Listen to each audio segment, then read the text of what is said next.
Hello student, आशीर्वाद academy Sarana में आपका हार्दिक स्वागत है। आज का जो अपना टॉपिक रहेगा प्रॉब्लम सॉल्विंग मेथड, समस्या समाधान विधि रहेगा। आइए देखते हैं टीचिंग मेथड के अंदर समस्या समाधान विधि एक टीचर के लिए या किसी भी व्यक्ति के लिए भी आप यहाँ पर कह सकते हैं। आमतौर पर वैसे हम टीचिंग की बात करते हैं तो टीचिंग से जोड़ना बेटर रहेगा। ये क्या रोल प्ले करती है?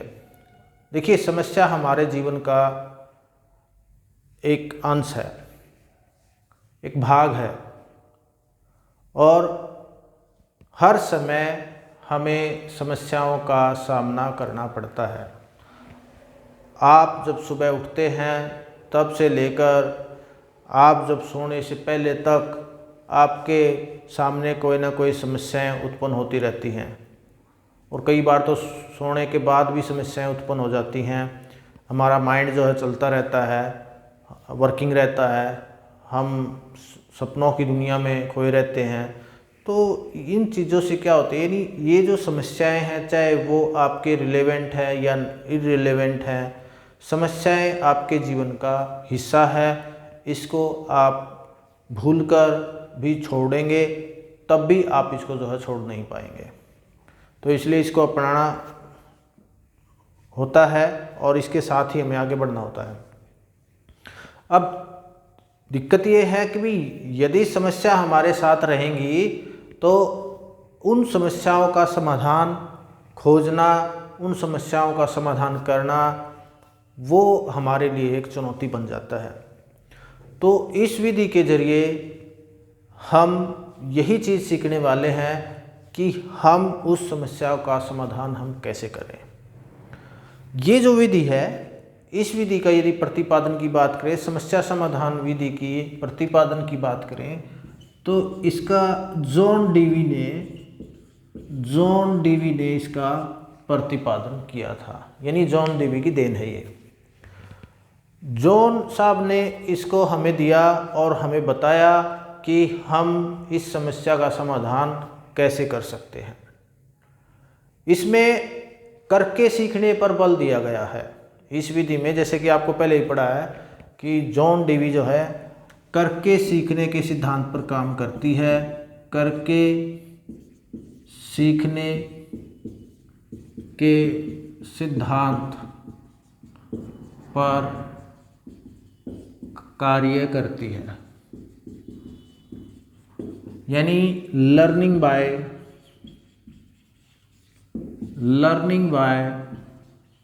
डूइंग। आपको कोई समस्या दी जाती है, यानी टीचर की और स्टूडेंट के हम यहाँ पर जो फोकस करेंगे। टीचर यदि कोई बच्चों को समस्या देता है, देखिए यहाँ पर जो है कोई एक टीचर है, ये एक टीचर है और इसके जो है बहुत सारे जो है यहाँ पर बच्चे हैं।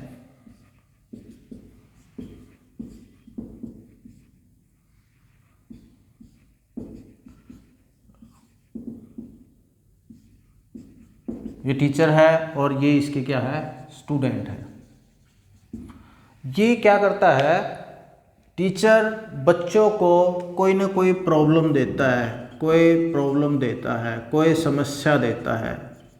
अब वो समस्या किससे रिलेटेड है, वो उनके विषय से रिलेटेड है।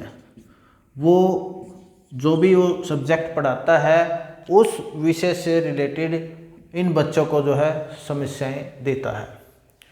अब जब बच्चों के सामने कोई समस्या उत्पन्न होती है तो उन्होंने किस तरह से उनके अंदर जो है क्या हम क्वालिटी विकसित करें कि वो उस समस्या को समझ पाएँ, वो उस समस्या को हल कर पाएँ और उनका तर्क करते हुए वैज्ञानिक ढंग से उन समस्याओं का समाधान करने में वो सक्षम हो जाए। जब आप स्कूल में पढ़े हैं या पढ़ते हैं तो उस दौरान आपको कोई भी समस्याएं अगर टीचर द्वारा, यानी आप कोई भी सब्जेक्ट आप पढ़ते हैं और कोई भी क्वेश्चन या समस्या जो है अगर टीचर द्वारा जो है दी जाती है तो उस केस में अब रोल क्या होता है कि टीचर जो है उस समस्या का समाधान करने के लिए आपको देता है, लेकिन अब वो समस्या कैसी होनी चाहिए? वो समस्या हो बच्चों के मानसिक स्तर के आधार पर हो।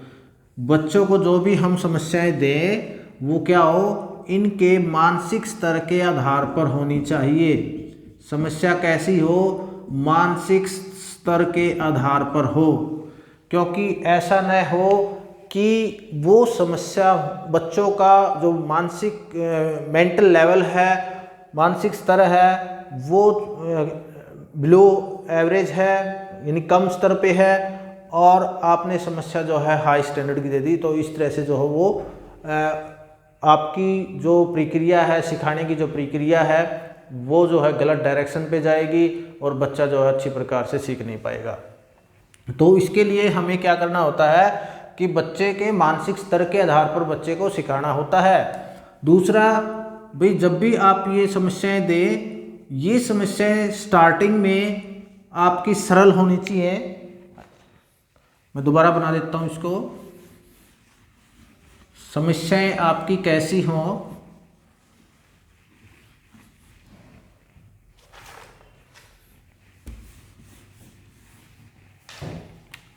देखिए, ये कोई टीचर है और यहाँ पर इसके बच्चे हैं जिनको ये टीच करता है। ये स्टूडेंट है, ये टीचर है। अब इन्होंने इनको क्या दी है, कोई एक समस्या आप दे दी है। अब जो समस्या की बात करते हैं, समस्या कैसी हो, जो आप बच्चों को समस्या दे रहे हैं वो समस्या बालकों के मानसिक स्तर के आधार की हो। बालकों के मानसिक स्तर के आधार पर होनी चाहिए। उनका मानसिक स्तर देखो और तभी उनको वो समस्या जो है दी जानी चाहिए। यदि आगे हम बात करें और समस्या का स्तर कैसा हो, कि समस्या ऐसी हो कि बच्चा जो है, यानी समस्या का स्तर जो है सरल होना चाहिए। समस्या की भाषा जो है वो सरल हो और बच्चा जो है आसानी से उनको जो है समझ सके। सरल होनी चाहिए, तभी बच्चा जो है उसको समझ पाएगा और उसको जो है अच्छे तरीके से कर पाएगा।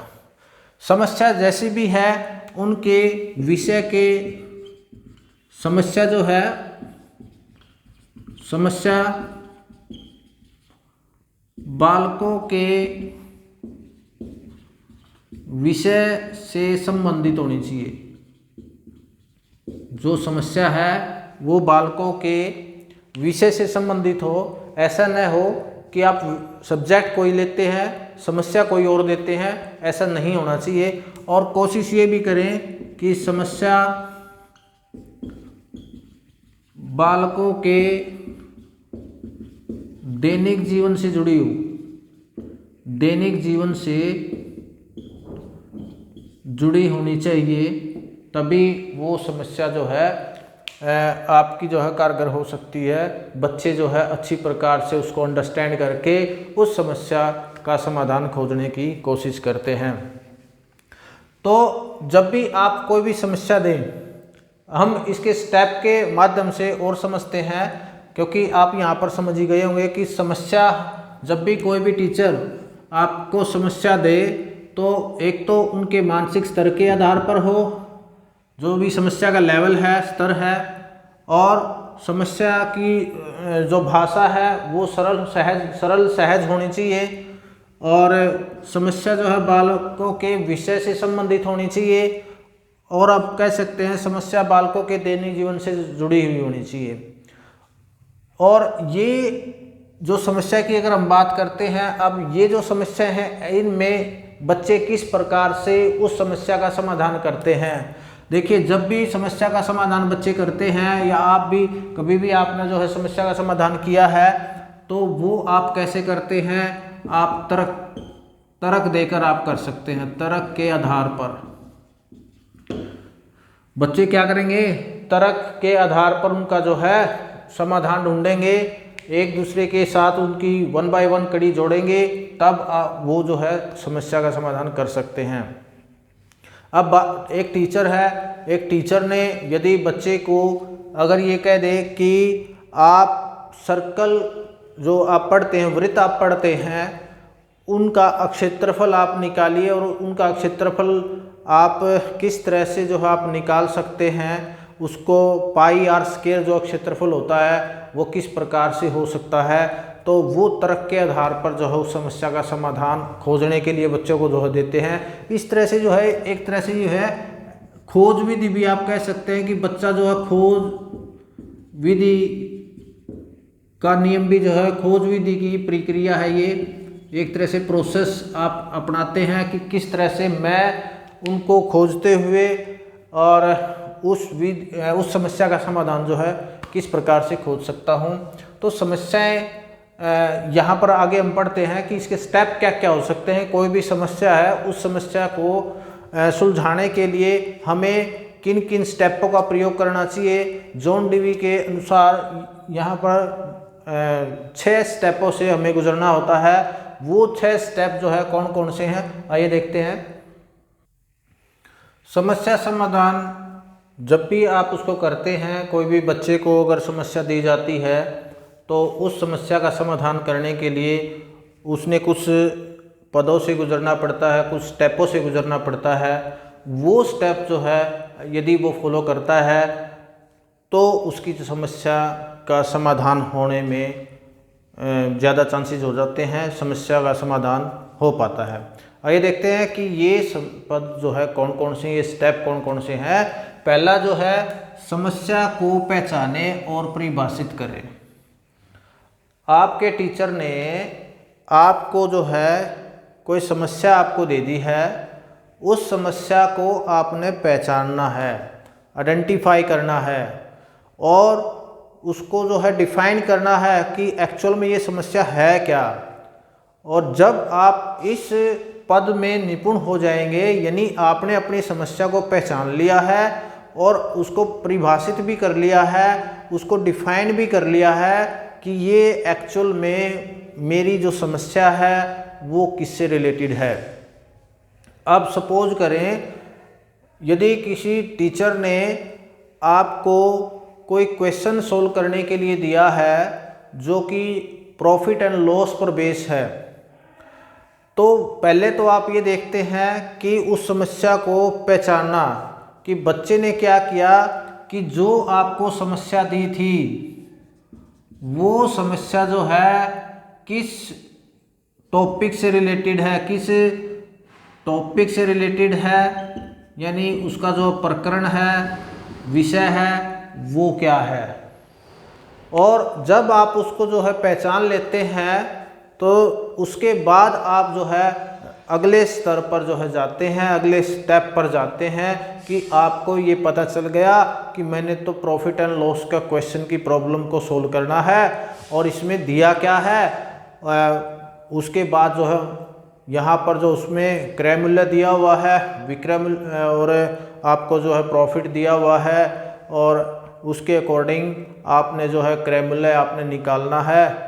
तो इस तरह से या प्रॉफिट परसेंट दिया हुआ है तो विक्रय मूल्य आपने निकालना है, सेलिंग प्राइस निकालना है। तो इस टाइप की कोई भी आप समस्या लीजिए। आप दैनिक जीवन में भी अगर आप देखते हैं, आपके घर पर जो है आपके बड़े यानी आपके पेरेंट्स ने आपको जो है कोई काम दिया है तो सबसे पहले आप उस काम को आइडेंटिफाई करते हैं कि मुझे कौन सा काम दिया गया है, उसको डिफाइन करते हैं कि ये काम है क्या, किससे रिलेटेड है, तब जाके आप उस काम को आगे फर्दर जो है करने के लिए तत्पर रहते हैं। दूसरा पॉइंट क्या है, समस्या का मूल कारण निर्धारित करें, यानी मूल कारण रूट कॉज का पता करना होगा आपने।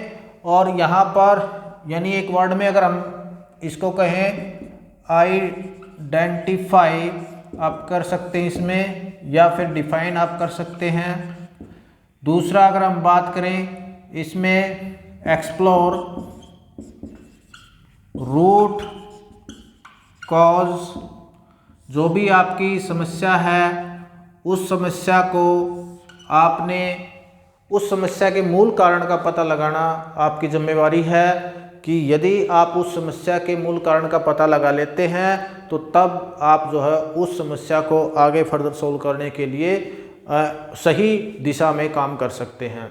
तो पहला जो कारण था हमने पढ़ा पहचानने का, जो भी समस्या है आपके पास उसको आप पहचानेंगे और उसको परिभाषित करेंगे, यानी पहचाने इन द सेंस कि आप आइडेंटिफाई कर रहे हैं उसको, और परिभाषित यानी आप उसको जो है डिफाइन कर रहे हैं। दोनों काम आपने साथ में करना पड़ेगा, एक ही बात आप ये कह सकते हैं। दूसरा कारण क्या है इसका कि कोई भी समस्या आपको दे रखी है तो आप क्या करेंगे, समस्या का मूल कारण का पता लगाएंगे। तो मूल कारण क्या है, तो एक्सप्लोर रूट्स ऑफ प्रॉब्लम आप कह सकते हैं। फिर तीसरा जो कारण है आपका वैकल्पिक समाधान विकसित करें, यानी जितने भी उसके अल्टरनेटिव हैं, समाधान हैं, आप क्या लिख सकते हैं, अल्टरनेटिव, जितने भी आपके जो है समाधान हैं उस समस्या से रिलेटेड जो समाधान आप रख सकते हैं उन सभी को आप तैयार करें, रखें। और फिर इसमें जब आपके पास बहुत सारे वैकल्पिक समाधान हो जाते हैं, अल्टरनेटिव सॉल्यूशन हो जाते हैं, तो उनमें से आपने एक सॉल्यूशन को पकड़ना है कि सबसे बेटर सॉल्यूशन कौन सा हो सकता है इसका। तो उसके लिए आपका क्या है, एक समाधान चुनें, वन सॉल्यूशन जो है, यानी सिलेक्शन आपने करना है, किसी एक का आपने जो है सिलेक्ट कर लेना है। और जब आप उसको सिलेक्ट कर लेंगे तो तब आपको ये पता चल जाएगा कि जो मैंने सिलेक्ट किया है वो सार्थक है या निरर्थक है, वो उसके मतलब वो उसके जो है फेवर में है या नहीं है, उसकी आपने जो है जांच पड़ताल आप करेंगे। आगे समाधान का प्रयोग लागू करें, जो भी समाधान आपने लिया है उसका जो है इम्प्लीमेंट करेंगे, आप उसको इम्प्लीमेंट आप उसको करेंगे, उस समाधान को जो है आप लागू करेंगे। जब आप उसको इम्प्लीमेंट कर लेते हैं तो देन आपका जो परिणाम का मूल्यांकन करेंगे, यानी आप इवेलुएट करेंगे, उस समस्या को जो है इवेलुएट करेंगे कि जो समस्या मेरे को दी गई थी उस समस्या का समाधान करने में मैंने जो है कितनी कामयाबी जो हासिल की हुई है, कितने लेवल तक जो है या किस तरह से जो है मैंने इस समस्या का, कहाँ मैं इस समस्या के लिए जो है स्टैंड हूँ, कहाँ मैं इस समस्या को लेकर खड़ा हूँ। तो उन सभी बातों को, उस समस्या का समाधान यदि आप इन स्टेप बाय स्टेप से चलते हैं, यानी आप इसको प्रॉब्लम ऑफ द साइकिल भी आप कह सकते हैं, प्रॉब्लम सॉल्विंग साइकिल भी आप कह सकते हैं। अगर आप इनको सभी को मिला देते हैं तो एक आपका जो है साइक्लिंग बन जाता है। इसको हम थोड़ा आगे पढ़ेंगे, तो पहले आप इसको समझ लेते हैं कि यहाँ पर हमने पढ़ा 6 स्टेप यहाँ पर पढ़े हैं। पहले स्टेप में आपने पहचान करनी है और परिभाषित करना है। दूसरे स्टेप में आपने समस्या के मूल कारणों को निश्चित करना है, निर्धारित करना है, पता लगाना है मूल कारण क्या क्या है। तीसरे जो स्टेप में हम बात करें, वैकल्पिक जो समाधान है उनको आपने विकसित करना है। और जब आप उन वैकल्पिक समाधानों को विकसित कर लेते हैं तो देन आप जो है एक समाधान को जो है लेंगे, आपने एक समाधान वहाँ पर जो है चुनना है। उसके बाद आप जो समाधान को लागू करेंगे, समाधान को लागू करने के बाद आप उस समस्या का जो है परिणाम का जो है मूल्यांकन करेंगे कि जो परिणाम निकले हैं, जो इस समस्या का समाधान मैंने दिया है, उस समाधान का आपने क्या करना है, मूल्यांकन करना है। तभी आप ये पता लगा सकते हैं कि जो मैंने रिजल्ट यहाँ पर दिया है वो मेरा सही है या नहीं है, यानी जो मैंने क्वेश्चन निकाला है वो मेरा क्वेश्चन सही निकला है या गलत निकला है। इस समस्या का समाधान आप कर सकते हैं। इस तरह से किसी भी समस्या का समाधान किया जा सकता है। देखिए, कोई भी समस्या आप देते हैं बच्चों को, पहली बात उनके मानसिक स्तर को देखें आप। दूसरी बात कि आप जो है जो भी समस्या दें वो उसकी भाषा शुद्ध हो, सरल हो, यानी सहज हो, ये आप ज़रूर ध्यान रखें कि वो भाषा जो है शुद्ध भाषा का प्रयोग होना चाहिए। ऐसी भाषा लिखें ताकि सीधी भाषा लिखें, बच्चा जो है सीधे रूप में प्रश्न पूछें ताकि बच्चा जो है समझ पाए और उसका उत्तर जो है जल्द से जल्द देने के लिए तत्पर हो जाए, तैयार हो जाए। उसके बाद जो आप समस्या दे रहे हैं, आप उस समस्या को देखें कि ये आपके विषय से संबंधित है या नहीं है। यदि आप उस समस्या को दे रहे हैं और वो विषय से संबंधित नहीं है तो ऐसी समस्या मत दें। इसलिए समस्या बच्चों के मानसिक स्तर को देखते हुए, उनके भाषा को देखते हुए और उनके विषय को देखते हुए आपने उस समस्या को बच्चों के सामने रखना है और छोटी छोटी समस्याएं देनी चाहिए। जब भी समस्या का स्तर जो है छोटा रखना चाहिए, क्योंकि बच्चे के सामने अगर बड़ी समस्या रख देंगे तो बच्चा जो है वो जल्दी से समझ नहीं पाता और इसलिए वो ऊब जाता है। इसका अपोजिट रिजल्ट भी, विपरीत प्रतिकूल भी जा सकता है, रिजल्ट परिणाम इसका प्रतिकूल भी जा सकता है। क्योंकि अगर बच्चे के सामने अगर सरल सहज आपने समस्या नहीं दी तो वो उस समस्या का हल ढूंढने में सक्षम नहीं हो पाएगा, जिससे उसके अंदर एक फोबिया, एक डर जो है विकसित हो जाएगा। और यदि एक सब्जेक्ट के अंदर किसी बच्चे को अगर फोबिया हो जाता है तो वो उससे हटना शुरू कर देता है, उससे डिस्टेंस बनाना शुरू कर देता है, उससे दूरियां बनाना शुरू कर देता है, जिसके कारण जो है मोस्ट प्रोबेबिलिटी बच्चों के अंदर हम जो है गणित के अंदर जो हम ये चीज़ें देखते हैं कि यदि बच्चों को स्टार्टिंग से ही, प्रारंभ से ही अगर उनको उनके आधार पर उनकी मानसिक स्तर को देखते हुए अगर कोई टीचर ऐसी ऐसी समस्याएं उनके सामने रखें, छोटी छोटी समस्याएं रखें, प्ले वे मेथड का यूज करें, तो तब जाके जो है वो समस्याएं जो है उनको जो है उस मैथ्स में लगाव पैदा होगा, वो मैथ के प्रति आकर्षित होंगे और वो जो है जल्दी जल्दी उस मैथ को जो है खेल खेल में सीखना आरंभ कर देंगे। तो कोशिश करें कि हमें खेलों के माध्यम से बच्चों को सिखाएं और छोटी छोटी समस्याओं के माध्यम से बच्चों को सिखाना चाहिए। तो लास्ट में जो परिणाम निकलता है उस परिणाम को हम जांचते हैं और जांचने के बाद हम जो है उस परिणाम को वेरीफाई करने के बाद हम अपने रिजल्ट तक जो है पहुंच जाते हैं। इस तरह से किसी भी समस्या का समाधान किया जा सकता है। आइए इसके साइकिल के बारे में और बात कर लेते हैं कि इस साइकिल को हम जो है किस तरह से तैयार करें।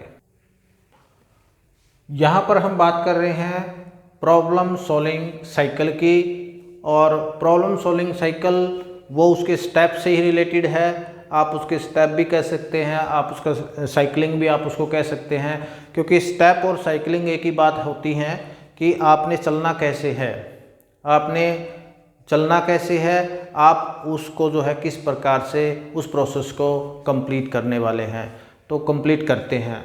तो यहाँ पर साइकिलिंग यानी सबसे पहले हमने बात पढ़ी थी कि समस्या की पहचान करनी है, उसको परिभाषित करना है, समस्या को परिभाषित करना है। तो सबसे पहला आपका जो है आइडेंटिफाई आ जाएगा, यानी डिफाइन आप यहाँ पर लिख सकते हैं।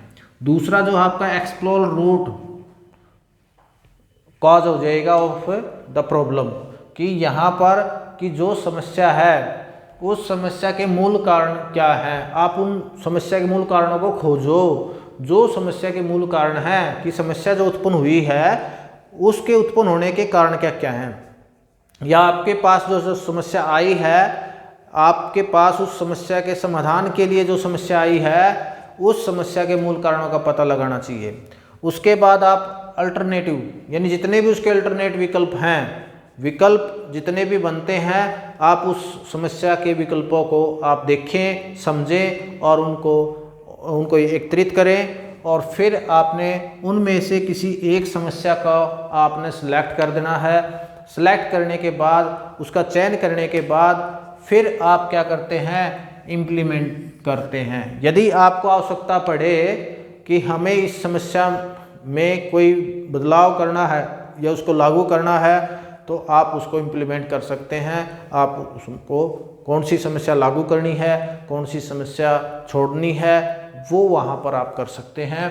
और लास्ट में आपने जो भी आपने रिजल्ट दिया है उस रिजल्ट का आपने परिणाम यानी मूल्यांकन आपने जो है करना है, उस परिणाम का मूल्यांकन आपने करना है। इस तरह से अगर आप इस पूरे प्रोसेस को करते हैं तो आपकी समस्या का समाधान ईजिली सोल्व हो जाता है। किसी भी बच्चे की समस्या का समाधान ईजिली सोल्व हो जाएगा। जैसे कि मैंने पहले बताया कि समस्या आएगी, ये जीवन का आधार है।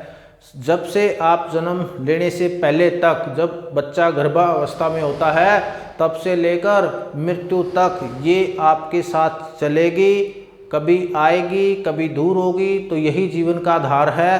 तो समस्याओं से हमें भागना नहीं है, उनका जो है समाधान ढूंढना होता है और उन समाधानों को ढूंढकर ही हम अपने जीवन की जो चक्कर है वो हम जो है जीवन चक्कर जो है ऐसे ही चलता रहता है। तो नेक्स्ट हम इनकी विशेषताओं पर बात करते हैं कि जो समस्या समाधान के अंदर जो है कौन कौन सी विशेषताएं होनी चाहिए, ताकि है यहाँ पर कौन कौन सी विशेषताएं हैं समस्या समाधान के लिए। क्योंकि यदि आप इस समस्या समाधान में सक्षम हो जाते हैं तो आप इन विशेषताओं को जो है पूरा करते हुए आगे आप प्रोसीड कर सकते हैं। तो आइए देखते हैं। यहाँ पर हम बात करने वाले हैं समस्या समाधान विधि के लिए चयन की गई समस्या की विशेषताएं। जब एक टीचर कोई भी समस्या देने वाला होता है तो उस टीचर ने कौन कौन सी चीज़ों का ध्यान रखना है, कौन कौन सी बातों का ध्यान रखना है, या फिर आप ये कह सकते हैं कि जो आप समस्या दे रहे हैं उसकी विशेषताएं क्या होनी चाहिए। तो सबसे पहले यहाँ पर कुछ चीज़ें हम पहले पढ़ चुके हैं। तो यहाँ पर हम क्या कहा इन्होंने, समस्या बालकों के मानसिक स्तर के अनुकूल होनी चाहिए। जो भी आप समस्या दे रहे हैं उस समस्या का स्तर क्या हो, बच्चों के, विद्यार्थियों के मानसिक स्तर के अनुकूल हो, मेंटल लेवल के अकॉर्डिंग हो।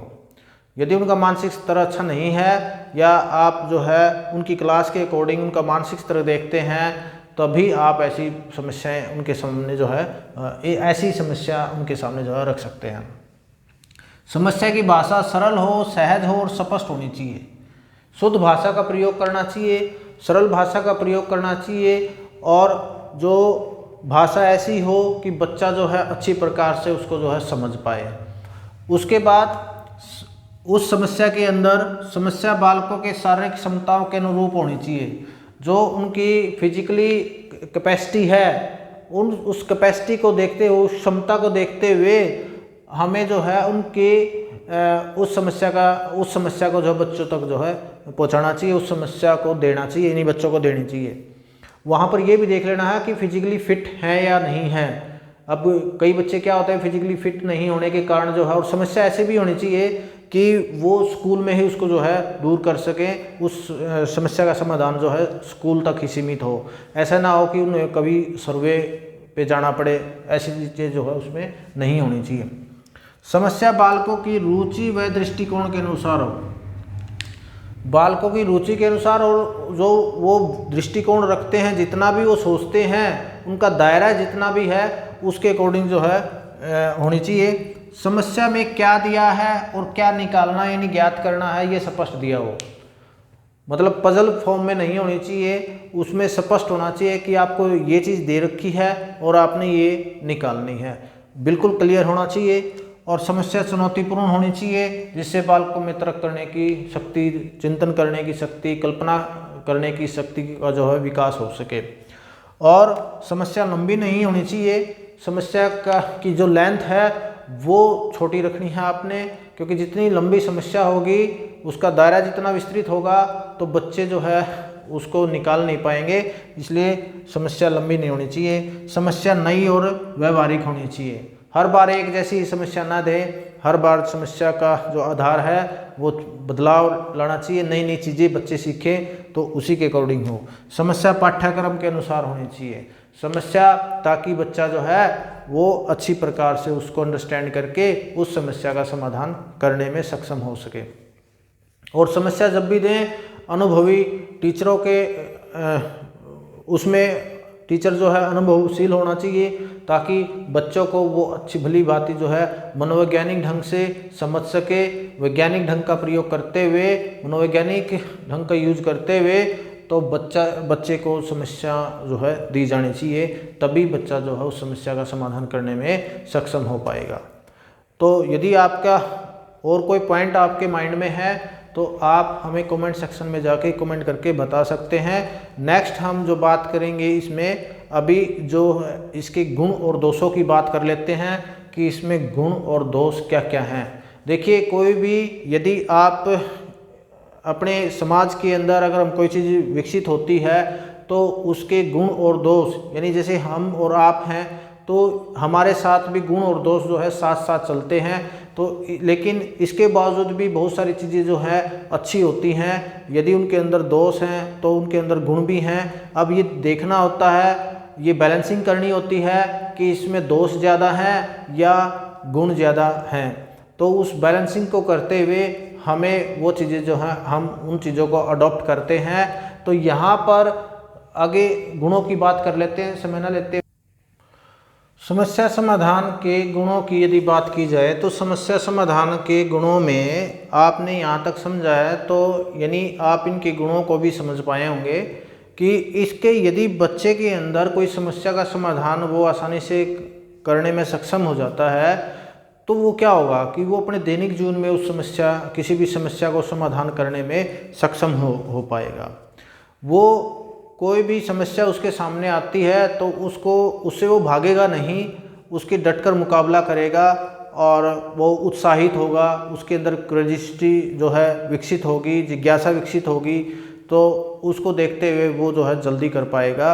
और यहाँ पर और बहुत सारे पॉइंट हैं, जैसे बालकों में दैनिक जीवन की समस्याओं को हल करने के लिए तैयार बनाने में सहायक होती है ये, कि यदि कोई समस्या आती है वो समस्या जो है दैनिक जीवन से जोड़कर हम करते हैं कि दैनिक जीवन से रिलेटेड कोई भी समस्या है उसका समाधान करने के लिए या उससे जागरूक बनाने के लिए ये विधि जो है सहायक है। बालक को क्या करती है, आत्मविश्वास, बालक के अंदर सेल्फ कॉन्फिडेंस विकसित करती है, उसको जो है आत्मनिर्भर बनाने में ये विधि जो है हेल्पफुल है। क्योंकि यदि बार बार वो किसी समस्याओं का अगर सोल्व करेगा तो उसका कॉन्फिडेंस लेवल बढ़ेगा, उसमें दृढ़ता आएगी, तो तभी अगर इन्हीं चीज़ों के साथ जो है वो अपनी समस्याओं का समाधान आसानी से करने में सक्षम हो जाता है। बालकों में विश्लेषण की क्षमता विकसित करने के लिए भी ये विधि जो है बहुत ही इम्पोर्टेंट रखती है। अब अलग अलग तथ्यों पर वो बात करेंगे, अलग अलग तथ्यों पर बात करते हैं, अलग अलग सिद्धांतों पर, अलग अलग सूत्रों पर वो बात करेंगे, तो अलग अलग समस्याओं पर वो बात करेंगे। तो क्या होगा, वो विश्लेषण करना सीख जाएंगे। अगर कोई भी समस्या अगर आती है तो हम उसको एक साथ नहीं सोल्व कर सकते, उसके अलग अलग फैक्टर पर बात करनी पड़ती है, अलग अलग तथ्यों पर बात करनी पड़ती है, उसके कुछ सिद्धांत बनाने पड़ते हैं ताकि उस समस्या के समाधान तक हम पहुंच सके। तो यही काम जो है विश्लेषण क्षमता का विकास इस विधि के द्वारा जो है पॉसिबल है। उच्च कक्षाओं, ये विधि जो है उच्च कक्षाओं में गणित पढ़ाने में सहायक है। छोटे बच्चों के लिए हम इस विधि को नकारते हैं कि ये छोटे बच्चों के लिए जो है ये विधि नहीं है। बड़े बच्चों के लिए, हायर एजुकेशन के बच्चों के लिए जो है उच्च कक्षाओं के लिए अगर गणित को पढ़ाना है तो इससे बेटर विधि कोई नहीं मानी गई है, क्योंकि ये भी उन विधियों में अच्छी विधि जो है मानी गई है। क्योंकि जब बच्चे के सामने कोई समस्या आती है, आप बच्चे के सामने कोई समस्या रखते हैं तो वो समस्या को उसको स्वयं करने के लिए आप देते हैं ताकि उसके अंदर उस समस्याओं का समाधान, उससे लड़ाई करने की जो शक्ति है वो विकसित हो जाए और वो उससे भागे नहीं, वो उससे डरे नहीं, वो उसका जो है मुकाबला करे। तो यहाँ पर उच्च कक्षाओं में गणित पढ़ाने में ये विधि सहायक है। बालकों में सही चिंतन और तर्क शक्ति का विकास करती है ये विधि। यानी बालकों के, अगर कोई भी विद्यार्थी है, बालकों मीन्स यहाँ पर क्या है, विद्यार्थी हैं, छात्र हैं, तो यहाँ पर क्या करते हैं ये सही चिंतन यानी थिंकिंग पावर उसकी जो है सही पॉजिटिव बनाती है और उनको जो है जो उन रीजनिंग पावर है उनकी वो भी क्या करती है, विकसित करती है। वो तर्क करना सीख जाते हैं। किसी भी समस्या आई, उस समस्या के बारे में अलग अलग सोचेंगे, तर्क करेंगे, ये क्या है, कैसे दी हुई है, किस तरह से मैं इसको सोल्व करूँ, कौन से इसमें नियम लगाऊँ, कैसे ये सोल्व हो सकती है। बहुत सारे क्वेश्चन उसके माइंड में चलना स्टार्ट हो जाएंगे, जिसके माध्यम से जो है वो थिंकिंग को यूज़ करते हुए, वो अपनी पावर को यूज़ करते हुए, थिंकिंग पावर को यूज़ करते हुए अपने जो तर्क शक्ति है, उनकी तर्क वितर्क करने की जो शक्ति है, उनका यूज करते हुए उस समस्या का समाधान वो आसानी से करने में सक्षम हो जाता है। और बालकों की व्यक्तिगत समस्याओं का ध्यान रखती है, क्योंकि समस्याएं हम कैसे देते हैं, हम व्यक्तिगत, हर बच्चे को व्यक्तिगत सोचकर समझकर वो समस्याएं जो दी जाती हैं। हम ये सोचते हैं कि अगर एक कक्षा के अंदर 35 बच्चे हैं तो हम सभी का लेवल स्तर देखते हुए, सभी के मानसिक स्तर को देखते हुए, सभी के व्यक्तिगत स्तर को देखते हुए उस समस्या को उनके सामने जो है रखते हैं, तभी उस समस्या का समाधान जो है आसानी से हो पाता है। और बालकों में उत्तेजना, प्रश्न को हल करने की उत्सुकता विकसित होती है।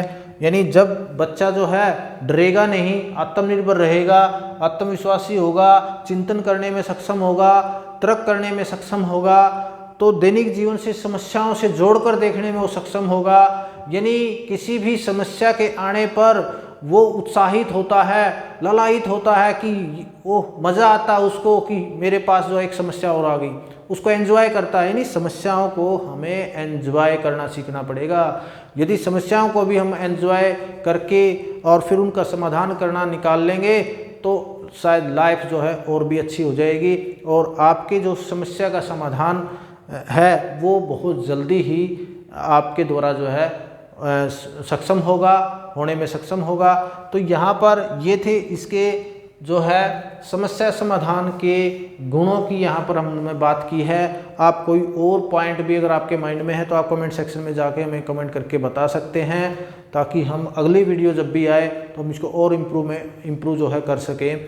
लेकिन जैसे भी यहाँ पर जो है बहुत इम्पोर्टेंट जो कंटेंट लेके आए हैं कि जो ज़्यादा इम्पोर्टेंट लगता है, इररिलेवेंट पॉइंटों को जो जिसका महत्व न के बराबर है, यानी वहाँ पर हम छोड़ देते हैं, और जो ये लगता है कि ये मोस्ट इम्पोर्टेंट पॉइंट हैं उनको आपके सामने जो रखा जाता है। तो इसके दोष पर और बात कर लेते हैं कि यदि यहाँ पर दोष की और बात कर लेते हैं, दोष क्या कहते हैं। आगे इनकी समस्याओं के बारे में यदि बात की जाए तो समस्याएं भी हैं। देखो हर चीज़ के साथ समस्याएं जुड़ी होती है, पहले भी हमने बात की हैं। तो यहाँ पर फर्स्ट पॉइंट क्या कहता है, पाठ्यक्रम पूर्ण करना कठिन होता है। अब देखिए जब आप कोई भी समस्या आप बच्चों को देते हैं, हर रोज़ कोई समस्या अगर आप देंगे तो उससे जो क्या होगा कि जो आपका सब्जेक्ट है और उसका जो भी कैरिकुलम है, पाठ्यक्रम है, ये सिलेबस कह लीजिए आप, तो वो जो है आपका जो है कंप्लीट नहीं हो पाएगा, समय पर कंप्लीट नहीं हो पाएगा। क्योंकि हमारे सामने जो है एक टीचर के सामने क्या होता है कि एक दायरा बना होता है, एक बाउंडेशन होती है कि आपको जो है इतने टाइम पीरियड के अंदर जो है इस सिलेबस को, इस पाठ्यक्रम को जो है कंप्लीट कर देना है, पूरा कर देना है। तो और उसके बावजूद जो है बच्चों का रिवीजन भी होना चाहिए। तो इस तरह से इस कम समय में जो है हर समस्या को व्यवहारिक रूप से हल नहीं किया जा सकता। तो इसलिए ये समस्या जो है, ये विधि जो है पूर्ण रूप से जो है सार्थक सिद्ध नहीं होती। हर विषय के लिए, हर टॉपिक के लिए भी ये विधि जो है पूर्ण नहीं है, क्योंकि बहुत सारे विषय ऐसे होते हैं जिनको हम जो है दैनिक जीवन में की समस्याओं से जोड़कर नहीं उनको जो है निकाल सकते। समय अधिक लगता है भाई, बहुत ज़्यादा समय लगता है। एक ही समस्या में जो है पूरा पीरियड निकल जाएगा तो क्या रहेगा, हो सकता है उस पीरियड में भी काम नहीं चले। तो इस तरह से जो है बहुत ज़्यादा समय इसमें लगेगा। छोटी कक्षाओं के बालकों विद्यार्थियों के लिए उपयोगी नहीं है। जो भी छोटे, पहले ही बात की है कि ये बड़े कक्षाओं के लिए जो है गणित पढ़ाने में जो सहायक है, हेल्पफुल है, लेकिन छोटे बच्चों के लिए ये सहायक नहीं है, क्योंकि उनको हर प्रॉब्लम हमें करवानी होती है। तभी वो जो है उनका जो मानसिक स्तर है वो बहुत ही निम्न स्तर पर होता है।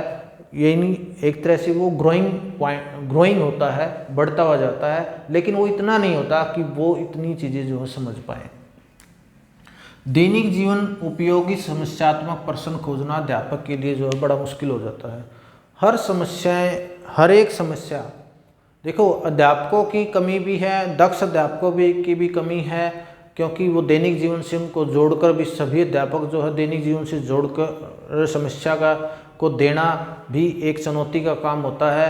तो इसीलिए इस तरह से दैनिक जीवन के उपयोगी समस्यात्मक प्रश्नों को खोजना, उनको देना एक टीचर के लिए जो है काफ़ी मुश्किल काम होता है। अध्यापक का कार्यभार अधिक बढ़ जाता है। अब टीचर को और भी काम होते हैं। टीचर को केवल और केवल टीचिंग के साथ साथ जो है दूसरे कार्य भी दिए जाते हैं, और अब दूसरे कार्य अगर देंगे तो वो जो है ये जो टीचिंग का कार्य है वो नहीं कर पाएगा, जिसके कारण जो है वो अपने कार्यभार में इतना दबकर रह जाता है कि अपने बच्चों को जो है अच्छी प्रकार से शिक्षा भी कई बार जो है वो अच्छी प्रकार से नहीं दे पाता। समस्या की भाषा कई बार अत्यंत कठिन होती है। अब जब आप किसी बच्चे को समस्या दे रहे हैं तो उसकी लैंग्वेज आप इतनी कठिन बना देते हैं कि बच्चा जो उसको अंडरस्टैंड नहीं कर पाता। देखिए, हमने पहले ही बात की है कि समस्या का जो समस्या की भाषा का जो आधार है वो बहुत ही सरल होना चाहिए, शुद्ध होना चाहिए, स्पष्ट होना चाहिए, सहज होना चाहिए, तभी वो जो है अच्छी से अंडरस्टैंड करेगा। कोई चीज़ हमें अच्छी प्रकार से अंडरस्टैंड होंगी, समझेंगे, बोध करेंगे, तभी तो हम उसको जो है अच्छी प्रकार से कर पाएंगे। दक्ष अध्यापक की कमी हमने पढ़ लिया है। प्राकृतिक और रचनात्मक कार्य की कीमत पर ही मानसिक कार्य का विकास करना सही नहीं है। अब इसमें क्या करते हैं कि हम जो प्रकृति पर छोड़ देते हैं या रचनात्मक कार्य हम करते हैं, बार बार कोई नई चीज़ का निर्माण करने की हम कोशिश करते हैं, तो उसी कीमत पर ही मानसिक कार्य का विकास करना सही नहीं होता। क्योंकि हर चीज़ हम केवल और केवल एक ही ढंग से हम हासिल नहीं कर सकते। उसके लिए हमें सैद्धांतिक नियमों का भी पालना करना पड़ता है, हमें व्यवहारिकता का भी जो है पालन करना पड़ता है। तो इसलिए हर चीज़ का अपना महत्व है। दोनों को पैरेलल बनाकर ही हम जो है किसी भी कार्य में दक्षता हासिल कर सकते हैं। लेकिन इतनी कमियां और इतनी अच्छाइयां होने के बावजूद भी ये विधि जो है अच्छी विधि मानी गई है, क्योंकि ये विधि छात्रों को जो है तर्क करना सिखाती है, उनमें चिंतन करना सिखाती है, और उनके जो विश्लेषण करने की जो क्षमता है वो विकसित करती है, और समस्याओं का समाधान करने में ये विधि जो है सही है। और इस तरह से जो है आज का ये टॉपिक हम यहीं समाप्त करते हैं। तो आशा करते हैं कि आपको ये वीडियो जो है अच्छी लगी होगी, समझ में आया होगा। तो आप एक काम ज़रूर कर दीजिए कि इस वीडियो को जो आगे बच्चों की तरफ जो है फॉरवर्ड कर दीजिए, इसको लाइक कीजिए, और चैनल को जिन बच्चों ने सब्सक्राइब नहीं किया है वो चैनल को सब्सक्राइब कर लें। और एक बेल आइकन का बटन भी है, वो बेल आइकन का बटन आप ज़रूर प्रेस कर दें, ताकि आपको जो है जो भी नोटिफिकेशन अगली वीडियो का आए आपको घर बैठे ही मिल जाए, किसी प्रकार की आपको दिक्कत न रहे। तो यहाँ पर आज हमने वीडियो के अंदर देखो, हमने पिछली वीडियो में हमने एनालाइसिस और सिंथेटिक मेथड हमने करवा दिया है। उसके बाद इंडक्टिव डिडक्टिव मेथड जो कि पहली वीडियो में ही हम करवा चुके हैं। आज हमने जो है प्रॉब्लम सॉल्विंग मेथड हमने करवा दिया है। एक होलिस्टिक मेथड हम अगली वीडियो में लेके आएंगे। तो आशा करते हैं आप सभी स्वस्थ होंगे। धन्यवाद। Good bye.